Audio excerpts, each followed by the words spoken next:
Саламатсыздарбы, урматтуу биздин салтанаттын коноктору жана өзгөчө журналистика тармагынын өкүлдөрү. Алгач барыңыздарды 7 ноябрь кесиптик майрамыңыздар менен чын жүрөктөн куттуктайбыз. Мына бүгүнкү салтанатты майрамдык маанайда баштоо менен бирге Прогрессивдүү Демилгелер фонду жана Кыргыз Республикасынын Коомдук телерадио берүү корпорациясынын ОАО Росинбанктын колдоосу менен уюштурулган бул самалыктын максатын ача кетсек. Саламатсыздарбы? Барыбызга белгилүү болгондой 7 сентябрь күнү өлкөбүздө илимдин өнүгүшүнө салым кошуп жаткан жаш акылмандарыбыздын эмгегин баалоо үчүн аларга акыл тирек наамын ыйгарып жаткан акыл тирек китебине киргизүү менен моралдык жактан колдоону Прогрессивдүү Демилгелер фонду алып барган. Аталган фонд жана КТРК кийинки кадамына журналисттердин арасындагы акыл тиректерге да колдоо көрсөтүү жана кыргыз журналистикасын аналитикалык сапатын күчтөндүрүү багытына таштап бул жарышты өткөрүштү. Коомго, мамлекетке акыл тирек болуучу адамдар окумуштуулар менен гана чектелбейт. Калыс жана курч калеми объективдүү телекөз карашына таянып, тигил же бул маселени терең аналитикасы менен аркылуу калкка жөнөкөй тил менен жеткизген журналист аркылуу тиректер дагы бар. Анда эмес, урматтуу бүгүнкү аземдин катышуучулары өлкөбүздүн акыл тиректерин издеп, аларды колдоп, калкка таанытуучу жана акыл кубаты менен коомдо оң өзгөрүүлөргө себепкер болууну максат кылып келген Прогрессивдүү Демилгелер фондунун негиздөөчүсү Аскар Салымбековду куттуктоо үчүн бул жакка чакырып коюуга уруксат этиңиздер. Кол чалган.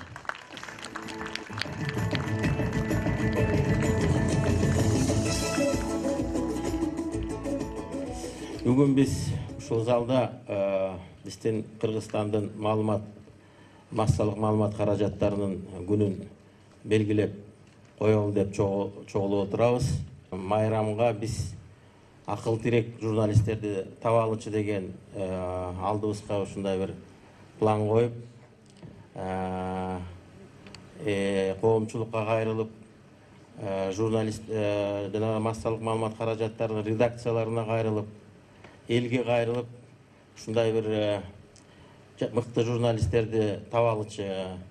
Ушул аналитикага тармагында биздин коомубуздун ушу бекемдөөгө, коомубузду оңдоого, тазалагого, биздин мамлекеттин пайдубалын бир мындай бекемдөөгө жана андай бир актуалдык, жакшы бир проблемаларды көтөргөн бир журналисттерди бир алып чыкпайлыбы деген бир ой менен биз Кыргыз телевидениясына, радиосуна кайрылдык. Ушуну колдоп бересиңерби десек, Кубат Оторбаев өзү жааматы менен жакшы колдоо мынакей көрсөтөбүз деп чогуу кызматташа баштадык. Анан кийин биз Росинбанкка да кайрылдык. Эми баягы майрам материалдык жагынан да мындай жакшы бир колдоо көрсөтүп койсокпу деп. Анан кийин мына Росинбанк, мына жерде Росинбанктын жаңы жетекчиси Сарбанов Улан Кытайбекович дагы өз колдоосун көрсөтүп, материалдык жагын мына Росинбанк чечип берди.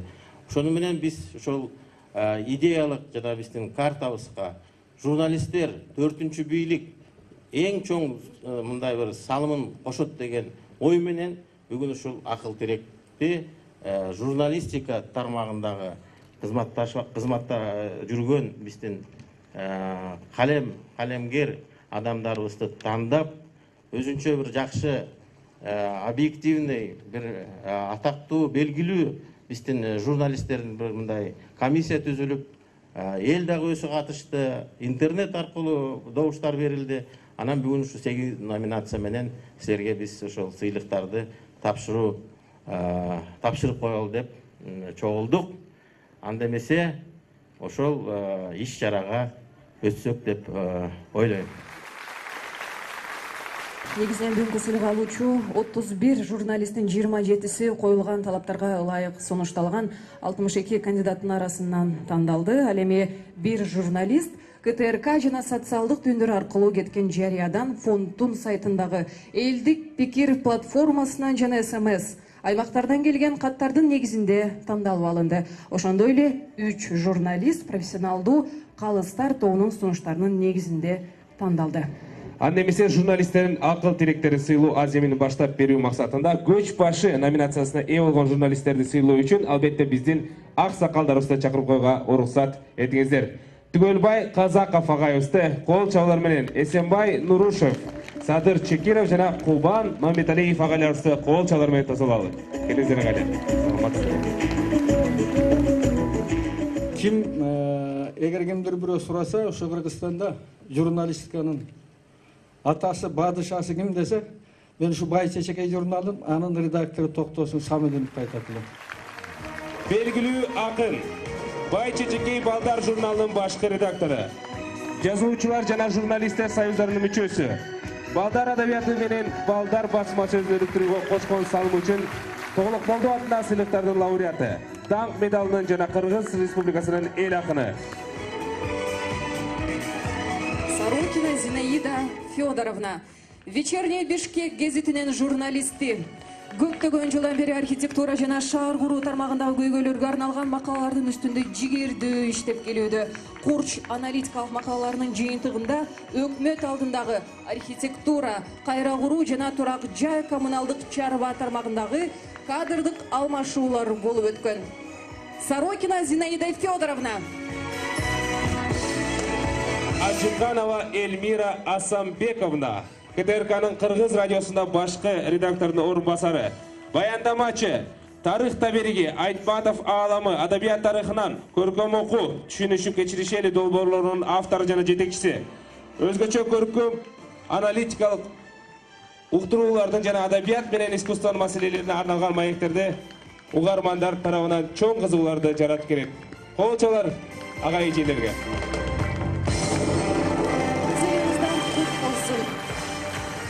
Алдыда телевидение жана интернет айдыңынын журналисттерине телекөз караш жана интернет көзгөсү номинацияларын тапшыруу орун алмакчы. От имени Росинбанка хотел поздравить присутствующих с наступающим днем информации в печати, по-простому днем журналиста. Для Росинбанка, нового банка, который недавно начал работу на рынке, представляет большую честь поддержать элиту кыргызской журналистики, поддержать инициативу Аскарма Кабылыч как яркого представителя отечественного бизнеса, выразить надежду о том, что Росинбанк в ближайшем будущем войдет в элиту финансовых институтов республики. Хотел пожелать вам счастья, здоровья, удачи, душевного равновесия. Большое вам спасибо. Тунук эфир номинациясы. Коомдо маалыматты жеткирүүнүн эң таасирдүү булагы катары телеканалдардын мааниси зор.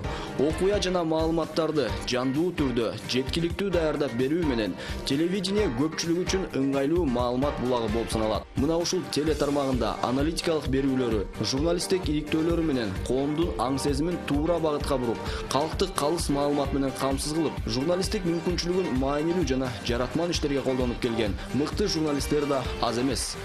Шестакова Наталья Викторовна, МБТ телеберүүсүнүн корреспонденти жана редактору, бир нече белгилүү аналитикалык берүүлөрдүн автору жана эл сүймөнчүлүгүнө тартылган тележурналист Наталья Викторовна, кол чабуулар.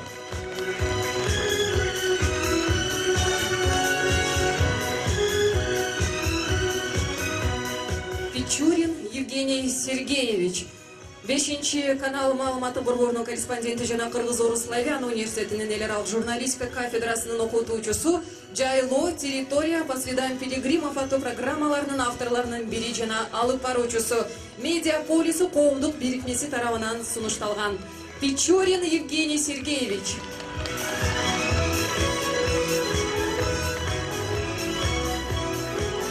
Караева Нуркыз Дүйшенбековна, КТРКнын Таңкы замана программасына алып баруучу, коомдо болуп жаткан окуяларды убагында чагылдырып, түз эфирде министр депутаттан баштап жөнөкөй элет жерине келген меймандар менен кеширүү маек куруп, алардын маселелери жетишкендиги жана ийгилиги тууралуу телекөрүүчүлөргө маалыматты жеткизген.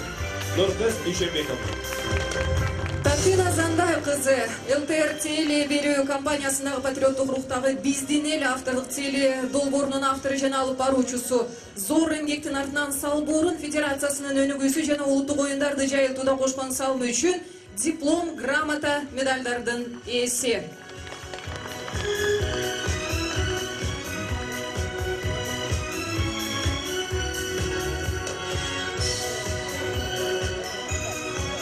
Сылыңыздар тут болсын.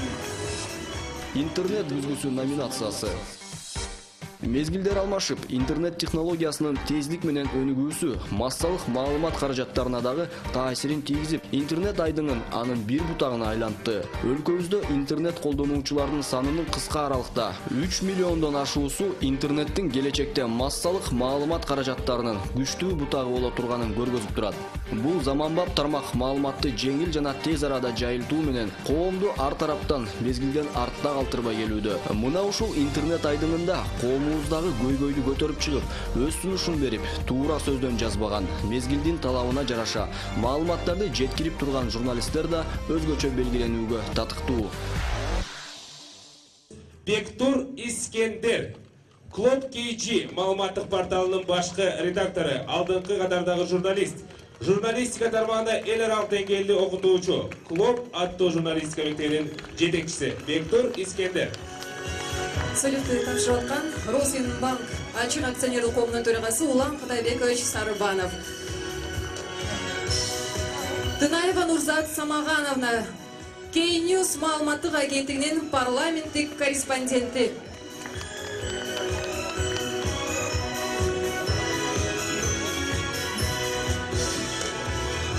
Банников Владимир Александрович, New Asia Борбор Азиялык маалымат борборунун аргументы и факты Кыргызстан гезитинин башкы редактору.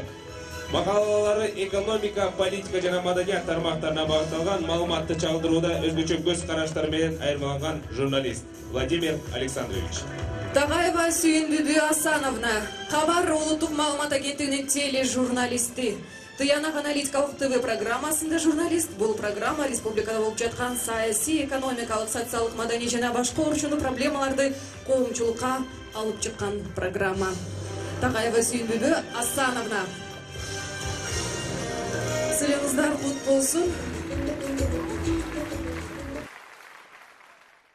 Урматтуу мекендештер, өзгөчө мен калемдештерди, мен кесиптештеримди чын жүрөгүмдөн куттуктагым келет. Өзүмдүн атыман жана Кыргызстандын коомдук телерадио берүү корпорациясынын атынан. Сыйлыгыңыздар кут болсун. Дайыма ушу кыргыз элинин, кыргызстандыктардын өнүгүшүнө, жалпы туруктуулук үчүн салым кошуп жүрө бериңиздер. Курч калем номинациясы. Тарыхтын бүктөмүндө калбаган, мезгил шамалына сынбаган, эң байыркы массалык маалымат каражаттары болгон гезит жана журналдар өз актуалдуулугун бүгүн да жоготпой, мыкты журналисттердин биринчи мектеби болуп келет. Бул мектептин мыкты журналисттери курч калемин курчуткандан курчутуп, улуттук идеология, кыргыз тилин өнүктүрүү, социалдык, экономикалык маселелерди талдап, баяндоо жана тарых барактарына сапар улантуу жана башка көптөгөн багыттарда объективдүүлүк жана профессионалдуулукту туу тутуп, калктын калың катмарын өзгөчө аймактарды маалымат менен камсыз кылып келишет. Тыналиев Мырзакат Бешкемпирович, Кыргыз туусу гезитинде башкы редактордун биринчи орун басары, саясат жана укук бөлүмүнүн башчысы. Гезит беттеринде ал көтөргөн проблемалар боюнча окурмандардан дайыма үн кошулар келип, журналисттин эл арасында колдоого татып жаткандыгын айгинелеп турат. Жолдош Турдубаев, Кот билим гезитинин илим бөлүмүнүн редактору. Жолдош Турдубаев Кыргызстандын учурдагы абалын жана келечегин ойлоп, коомдогу эң орчундуу маселелерди терең талдап, оригиналдуу идеяларын кыргыз жана орус тилдеринде жазып жүргөн мыкты публицист. Тилдик туюму күчтүү, стили жетик, ой жүгүртүүсү кенен, илимий камылгалуу адис Жолдош Турдубаев. Мамбетов Курманбек Жолдошевич, журналисттик иликтөө агенттигинин башкы мүдүрү. Журналисттик ишмердүүлүгү, коррупция жана адам укуктарынын бузулушу сыяктуу орчундуу маселелерге арналган, өлкө ичинде коомдук резонанс жараткан макалалардын автору Мамбетов Курманбек Жолдошевич.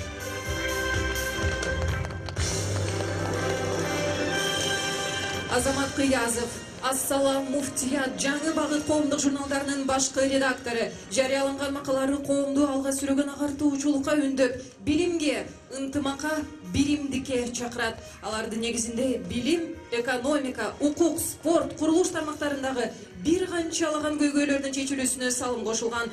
Азамат Кыязов.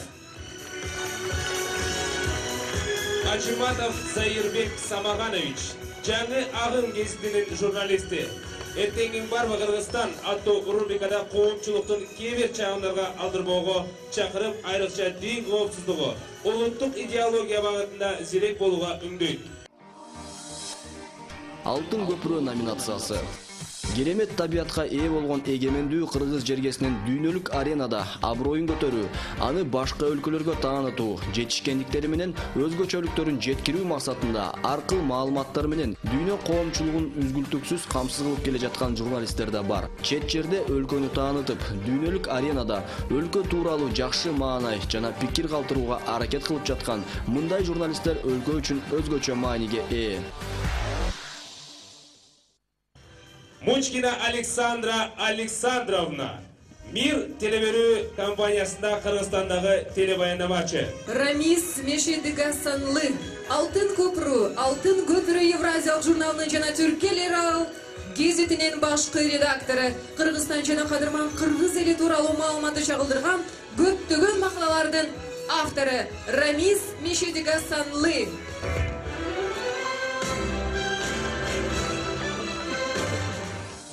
Жаш тирек номинациясы.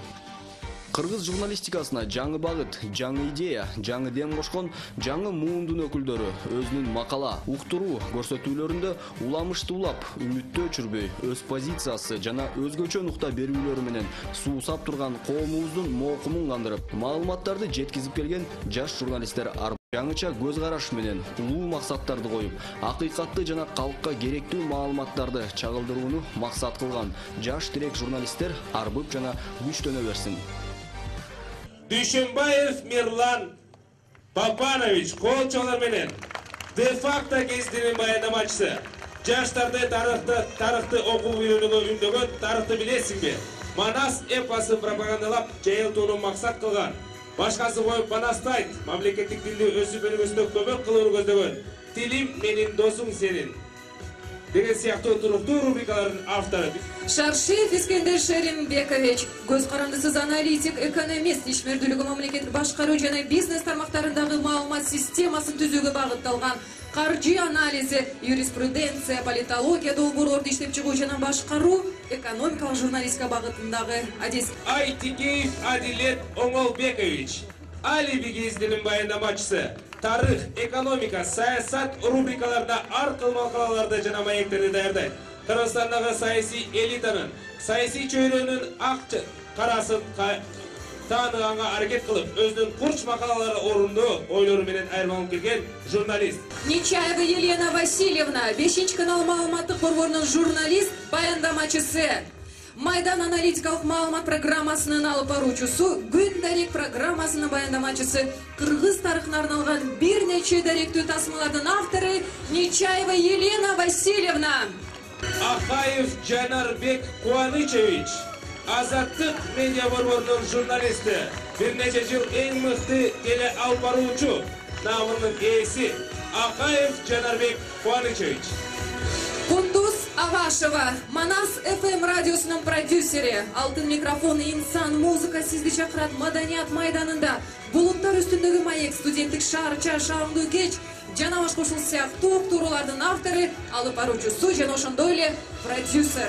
Урматтуу достор, бул жерде жаш тиректерден карагылачы, жанагы сертификаттары көбөйүп кеткенин байкадыңар го, э? Башкаларга 2ден берилсе, бияка 3дөн болуп калды. Жерге Акчалайдагы сыйлык болду, дагы бир сертификат, бул льготная ипотека деген Росинбанктын сертификаты болду. Бул льготная ипотека, булар азыр үй салабыз, же үй алабыз десе, Росинбанктан барып, эң самый льготный баягы ипотеканы алсаңыздар болот. Ушу силерге жаш тирек деп, ушул Росинбанктын фонддун жетекчилери силерге тапшырып жатышат. Рахмат. Бизде дагы бир кошумча бар экен. Ушул номинацияда бир жеңүүчүсү, биз көптөн көп күтүп, сүйүп, көрүп жүргөн Мир телеканалынын журналисти Каримова Жазгүл Калбековна айымды бул жака чакырып коелу. Сиздердин уруксатыңыздар менен келиңиздер. Дүркүрөдө кол чабуулар болсун. Каримова Жазгүл Калбековнага кол чабуулар.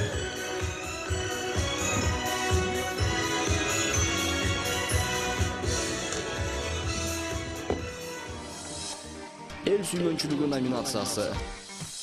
Элге кызмат кылгандардын эң башкы сыйлыгы бул элдик колдоосу. Элдин колдоосуна, сүймөнчүлүгүнө айлануудан артык эч нерсе жок. Мына ошондуктан элдик пикирди эске алуу максатында эл тараза эл сынчы принциби менен жасаган эмгеги менен эл оозуна алынып, окурман, угарман жана көрүүчүлөрдүн ой капчыгын толтуруп келген мыкты журналисттер 3W Checkit, FBI Checkit KG сайтынан жана башка бардык социалдык түйүн, аймактардан келген каттардан аныкталды. Мындай журналисттердин коомубузда аз эмес экенине баарыбыз күбө болдук.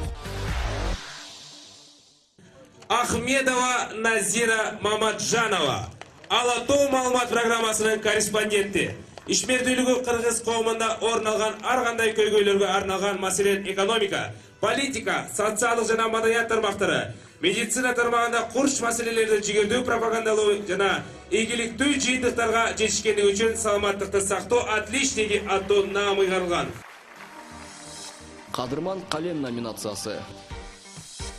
Фонддун түптөлүшүнөн бери терең ишенимин билдирип, ташталган ар бир кадам тууралуу баяндап келген калайык калкка позитивдүү ийгиликтерди ачып, профессионалдуулугу менен элдин аң сезиминдеги саламаттыкка салым кошкон, жаратмандык менен прогресстин ишенимдүү өнөктөштөрү болгон массалык маалымат каражаттары өзгөчө сый урматка ээ. Биз чындыгында өлкөнү оң жакка өзгөртүү үчүн бириккенбиз. Кыргыздын чыган композитору, публицист, журналист, демократ коомдук ишмерлеринин бири Түгөлбай Казаков. Кол чабуулар.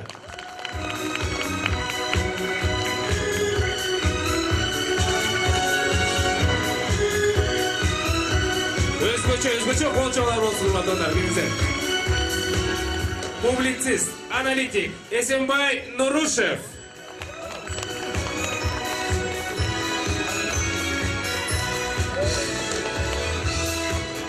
Белгилүү журналист, саясий аналитик Садырбек Чериков.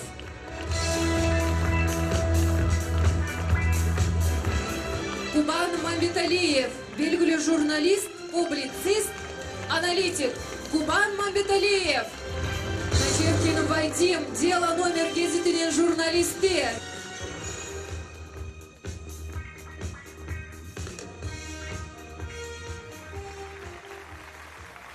Прогресс Өмдөр фондунун жанатан айтып өткөн бир эле максаты бар. Бул Кыргызстандын акыл тиректерин таап чыгуу. 7 сентябрда окумуштуулар арасынан акыл тиректерди издеп ошолорго сыйлык берген болсок, азыр журналисттер арасынан акыл тиректи издеп отурабыз. Сыйлыгыңыздар кут болсун. Андан кийин мен чыккан максатым ошо журналистика тармагында иштеп жүргөн, биздин дагы фондко көмөк көрсөтүп жардам берип жүргөн эжеке агайлар, досторубуз бар. Фондко дос болуп калган, фондко жардам берген.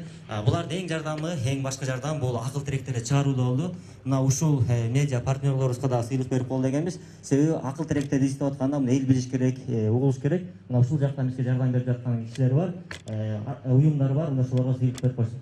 Адаханов Доронбек Адаханович, деловой собеседник журналынан. Эсен кызы Айсулу, Алмаз радиосынан. Асанбаев Наралы Камбаралиевич, Жаңы Ордо газетасынан. Абдыгулов Араббек Бакирович, Таза жол газетасынан. Турдалиева Бекинбүгү Турабаевна, Эркин Тол газетасынан. Обыкеева Айпери Кыштообаевна Алмаз радиосынан. Жумусова Каныкей Мухаммедовна, Ала Тоо маалымат программасынын баяндамачысы, Айдар Керимов, Асман пресс газетасынын журналисти, Ксения Толканева, Спорт Checkit KG сайтынын журналисти. Келиңиздер.